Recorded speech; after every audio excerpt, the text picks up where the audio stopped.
सो अब हम करेंगे स्कोप ऑफ इंटरनेशनल पॉलिटिक्स और सब्जेक्ट मैटर। अब इसमें आज हम पढ़ेंगे कि जो इंटरनेशनल पॉलिटिक्स का है वो किस किस की इसकी स्टडी में जो उसका स्कोप कितना है, क्या कौन कौन सी स्टडी में है जो इंटरनेशनल पॉलिटिक्स हम यूज़ करते हैं। ठीक है। सो अब जो मेन पॉइंट है मैं उसमें आपको आज वही एक्सप्लेन करूँगी। सो फर्स्ट हम करेंगे study of relation among states. अब कहते जो हमें पता है कि जो इंटरनेशनल पॉलिटिक्स है वो किसका बाय प्रोडक्ट है, वो है इंटरनेशनल रिलेशन का। मतलब इंटरनेशनल रिलेशन से ही इंटरनेशनल पॉलिटिक्स फॉर्म होती है। ठीक है। अब कहते हैं कि जो रिलेशन है एवरी स्टेट के जो भी रिलेशन है वो काफ़ी सारे फैक्टर्स से इन्फ्लुएंस होते हैं। जैसे कि काफ़ी सारे फैक्टर हैं, रिलीजियस, आइडियोलॉजिकल, इकोनॉमिक, पॉलिटिकल, ऐसे काफ़ी सारे फैक्टर हैं जो कि इनकी रिलेशन को इन्फ्लुएंस करते हैं। ठीक है। कहते हैं कि अब इंटरनेशनल रिलेशन में है जो हम उनमें कोऑपरेशन कॉन्फ्लिक्ट दोनों देखते हैं, है ना। उनमें लड़ाइयाँ भी काफ़ी होती हैं। ठीक है। जो भी इंटरनेशनल इन पॉलिटिक्स में हम देखते हैं कि उनमें जो नेशंस हैं वहाँ पे कॉन्फ्लिक्ट्स भी बहुत होते हैं। ठीक है। और उसमें फिर बाद में उनकी कोऑपरेशन भी बहुत है। ठीक है। फिर कहते हैं जो कि पॉलिसीज़, ठीक है, जो भी पॉलिटिकल इंटरनेशनल पॉलिटिक्स है ना वो क्या करती है इन सभी चीज़ों को कॉन्फ्लिक्ट्स को सिर्फ स्टडी नहीं करती, वो उनके पीछे उनका रीज़न भी देखती हैं। ठीक है। फिर वो एफ़र्ट्स लगाती हैं, इंटरनेशनल पॉलिटिक्स क्या करती हैं, एफ़र्ट्स लगाती हैं। ठीक है। कि जो भी इनमें कॉन्फ्लिक्ट है उनको रिड्यूस कर सके। ठीक है। तो कहते हैं कि अब जो इंटरनेशनल पॉलिटिक्स है वो सिर्फ स्टडी नहीं करती, कहते। ठीक है। तो इस हिसाब से वो ये इंटरनेशनल पॉलिटिक्स है जो वो रिलेशंस, स्टेट्स के रिलेशन को स्टडी करने में हेल्पफुल है। ठीक है। नेक्स्ट है स्टडी ऑफ नेशनल इंटरेस्ट। ठीक है। अब हमें जैसे हमने नेचर में पढ़ा है कि जो हर एक नेशन है उनका जो मेन मोटिव होता है कि उनके जो ऑब्जेक्टिव है उनको नेशनल इंटरेस्ट है, उनका ऑब्जेक्टिव नेशनल इंटरेस्ट को सेफगार्ड करना या प्रमोट करना। ठीक है। तो इसके लिए वो काफ़ी फॉरेन पॉलिसीज़ बनाते हैं। ठीक है। वो इसीलिए बनाते हैं कि जो उनका जो नेशनल इंटरेस्ट है ना वो सेफ गार्ड है। ठीक है। उनको वो अपने दिमाग में रख कर ही ये सारी पॉलिसीज़ बनाते हैं। ठीक है। तो कहते हैं आजकल हर एक नेशन है जो आजकल जो भी नेशंस वगैरह हैं वो सारे एक दूसरे से रिलेशन तभी बनाते हैं, वो पहले अपने नेशनल इंटरेस्ट को देखते हुए दूसरों से इंटरेस्ट बनाते हैं। जैसे कि अब इंडिया अपने इंटरेस्ट बनाएगी नेपाल से, अगर वो देख रही है कि वहाँ से हमें कोई भी खाने पीने का सामान सस्ता मिल रहा है तो वो क्या करेगी, अपने ये वाली मोटिव को ध्यान में रखते हुए उसके साथ रिलेशन अच्छा करेगी। अगर हमें नेपाल से कुछ भी नहीं मिल रहा, वो हमसे सिर्फ लड़ रहा है, तो हम क्यों वहाँ पे जाके उसके साथ दोस्ती का हाथ बढ़ाएंगे, नहीं ना। इसलिए हर कोई अपना सबसे पहले नेशनल इंटरेस्ट देखते हैं। नेक्स्ट है स्टडी ऑफ नेशनल पार्क। ठीक है। जो भी नेशनल पार्क आजकल मैंने पहले भी नेचर ऑफ इंटरनेशनल वर्ल्ड्स में बताया कि उनका मेन मोटिव होता था कि अपना नेशनल पार्क को इम्प्रूव करें, जो भी उनकी पावर है उसको इम्प्रूव करें। ठीक है। स्ट्रगल ऑफ पावर मैंने बोला था, है ना। तो उसकी स्टडी के लिए भी जो इसकी स्टडी इंटरनेशनल पॉलिटिक्स है वो अब नेक्स्ट है स्टडी ऑफ इंटरनेशनल लॉ। कहते हैं कि जो इंटरनेशनल लॉ है काफ़ी इंपॉर्टेंट रोल प्ले करता है। ठीक है। जो भी रेगुलेट्स वगैरह करता है रिलेशंस को। ठीक है। जितने भी रिलेशन वगैरह है वो इंटरनेशनल लॉ, अगर हमारा कोई रिलेशन किसी से अच्छा नहीं तो हम उसके लिए लॉज हैं वो काफ़ी थोड़े हार्श बनाएंगे। ठीक है। इसलिए कह रहे हैं कि जो भी ट्रीटीज़ वगैरह एक्ट वगैरह होती है इंटरनेशनल लॉ काफ़ी अच्छा रोल इम्पोर्टेंट प्ले करता है। ठीक है। देन वो बोलते हैं कि माना कि सारी अब कंट्रीज सोवरेन है। ठीक है। उन पे वो ड्यूटी नहीं होती कि उनको फॉलो करना ही करना है, वो कर सकती है और नहीं कर सकती वो उनके ऊपर है। ठीक है।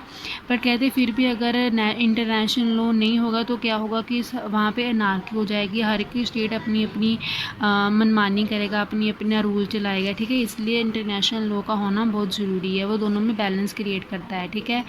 इसलिए सारी अपनी आर्बिट्रेरी पावर ना यूज़ करें, इसके लिए अब नेक्स्ट है study of international organisation. International organisation जैसे मैंने आपको बताया था पहले भी नेचर वाले में कि इंटरनेशनल ऑर्गेनाइजेशन वो है जैसे कि यूरोपियन यूनियन, सार्क, एशियान, ठीक है, OPEC, BRICS, G20, G77 etcetera. ये सारी इंटरनेशनल ऑर्गेनाइजेशन है। ये क्या करती हैं, अगर कोई इकोनॉमिक कॉन्फ्लिक्ट है, ठीक है, कोई मेजर पॉलिटिकल कॉन्फ्लिक्ट है, तो उनको सॉल्व करने में ये हेल्पफुल करती हैं। कई ये इनमें से कई ऑर्गेनाइजेशन है जो इकोनॉमिक हेल्प के लिए होती हैं, कोई मिलिट्री हेल्प के लिए है और कोई पॉलिटिकल हेल्प के लिए, ठीक है। तो ये सभी कॉन्फ्लिक्ट्स को ये सिर्फ स्टडी नहीं करती, उसको अब आगे है study of the war and peace. अब जैसे मैंने बोला है कि काफ़ी सारे कॉन्फ्लिक्ट्स वगैरह, जो कॉन्फ्लिक्ट वगैरह मेन इंटरेस्ट है इंटरनेशनल पॉलिटिक्स का, ठीक है। ये कॉन्फ्लिक्ट और डिस्प्यूट ही हैं जो इंटरनेशनल पॉलिटिक्स को फॉर्म करती हैं, ठीक है। अब जो कोई कॉन्फ्लिक्ट्स को सॉल्व कौन करता है वो है यूरोपियन यूनियन एक्सेट्रा, ऐसे करके इंटरनेशनल ऑर्गेनाइजेशन। आप कहते हैं ये वही सेम लिख देना इसमें कि जो भी इनकी कॉन्फ्लिक्ट को रिजोल्व करती हैं, ट्रीटी साइन करवाती हैं, ठीक है।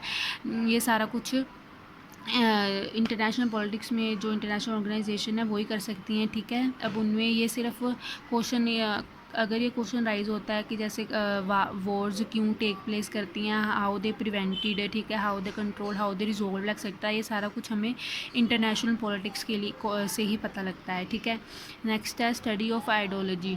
कहते हैं कि बिगिनिंग में किसी को नहीं पता होता था कि आइडियोलॉजीज़ वगैरह कुछ है, ठीक है। ये तो 20वीं सेंचुरी के बाद आइडियोलॉजीज़ वगैरह ने जन्म लिया, ठीक है। कहते हैं फिर हमें देखने को मिली socialism, communism, capitalism, nazism etcetera, ऐसे करके हमें आइडियोलॉजीज़ देखने को मिली, ठीक है। ये क्या आइडियोलॉजी क्या होता था कि इसमें कोई नेशंस है जो मेन सपोर्टर होते हैं एक पर्टिकुलर आइडियोलॉजी के, ठीक है। तो वो क्या करते हैं कि अपनी आइडियोलॉजी को सुपीरियर बताने के लिए काफ़ी कुछ डिबेट्स करते हैं, ठीक है। वो इम्पोज भी करते हैं कि बाकी सारे नेशंस भी हमारी वाली आइडियोलॉजी को अडॉप्ट करें। तो इससे क्या होता है कि कहते हैं कि कॉन्फ्लिक्ट वगैरह रेज होती है, जैसे कोल्ड वॉर भी कहते हैं ये ऐसे ही हुआ था कि दो ग्रुप्स बन गए थे, एक इस कम्युनिस्ट का था एक, ठीक है, एक सोशलिज्म या फिर कम्युनिज्म कैपिटलिज्म की थी, ठीक है। तो कहते हैं जब सोवियत ब्लॉक कम्प्लीटली एंड हुआ तो कहते हैं ये आइडियोलॉजी भी ख़त्म हो गई, पर इंस्पायर्ड कहते हैं कम्प्लीटली हम इग्नोर नहीं कर सकते कि आजकल आइडियोलॉजीज़ नहीं है, ठीक है। तो ये कहते हैं स्टडी ऑफ आइडियोलॉजीज़ तो सब्जेक्ट मैटर है इंटरनेशनल पॉलिटिक्स का, ठीक है। अब आगे स्टडी ऑफ डिसआर्मामेंट। कहते हैं जब से वर्ल्ड वॉर सेकंड ख़त्म हुई है, क्या हुआ है कि सभी ने अपना अपना न्यूक्लियर वेपन्स वगैरह बनाने इंक्रीज़ कर दिए थे, ठीक है। जिससे क्या हो गया था, काफ़ी सारे आर्मामेंट इंक्रीज़ हो गए और अच्छी सिचुएशन नहीं रही इंटरनेशनल लेवल पे, ठीक है। तो फिर उन्होंने क्या क्या किया कि काफ़ी सारी ऑर्गेनाइजेशन बनाई जो कि इन पे बैन लगा सके या इन पे रोक लगा सके, बस अब और न्यूक्लियर पावर नहीं करना, ठीक है। सभी में ट्रीटी साइन हुई तो कि न्यूक्लियर टेस्ट बैन हो सके, ठीक है। सो दैट कि अगर आने वाले टाइम पे कोई भी वॉर वगैरह हो तो मास डिस्ट्रक्शन को वो कंट्रोल कर सके, इसलिए उन्होंने काफ़ी सारी ऐसी ऑर्गेनाइजेशन बनाई जो कि इसको कंट्रोल कर सके, ठीक है। तो दी सब्जेक्ट्स भी कहते हैं are the subject matter of the international politics. तो इंटरनेशनल पॉलिटिक्स इस सब्जेक्ट स्टडीज़ को भी कवर करता है, ठीक है। Then study of the issue related to environmental protection. कहते हैं अब जैसे जैसे नेशंस डेवलप्ड हो रही हैं, ठीक है, काफ़ी सारी डेवलपमेंट हो रही है, तो क्या हो रहा है, इन्वायरमेंट को काफ़ी सारा नुकसान हो रहा है, ठीक है, काफ़ी सारा डेंजर हो रहा है, इनक्यूरेबल डिसीज़ आ रही हैं, ठीक है। Day by day temperature increase कर रहा है, ठीक है। काफ़ी सारी अनसर्टनिटीज़ हो रही हैं, ठीक है। और जो भी बहुत ज़्यादा इन्वायरमेंट पोल्यूटेड हो रहा है क्योंकि लोग टेक्नोलॉजीज़ ऐसे यूज़ कर रहे हैं, ठीक है।